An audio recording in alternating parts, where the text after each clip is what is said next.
አሁን ሰሞኑን አዲስ አበባ ከተማ ውስጥ ብዙ ቦታ እያፈረስን ነው። አይታችሁ ከሆነ የምናፈርሳቸው ቤቶች አንዳንዱ የግለሰብ አጥር፣ አንዳንዱ የግለሰብ የተለጣጠፉ የቀደሙ ቤቶች፣ አንዳንዴም ገባ ብለን የምንነካቸው ቤቶች አሉ። በድጋሚ ተዘጋጅታችሁ ጠብቁ። የቤት ፈረሳ አልቆመም። አራተኛው ዙር የኮሪደር ልማት ልደታ፣ ጦር ኃይሎች እንደዚሁም ጎተራ ላይ ብዙ ቤቶች እንደሚፈርሱ ሰምተናል።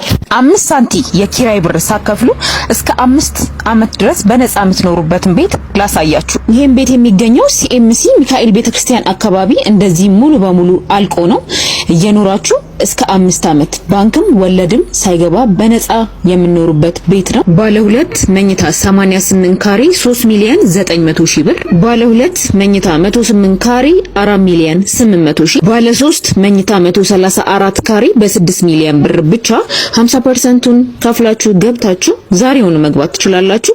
ቀሪውን ደግሞ እስከ 5 ዓመት ድረስ ባንክም ወለድም ሳይገባ ቀስ ብላችሁ እየኖራችሁ አሊያ ደግሞ እንደ ኢንቨስትመንት እያከራያችሁ የራሱን ኪራይ መክፈል ትችላላችሁ።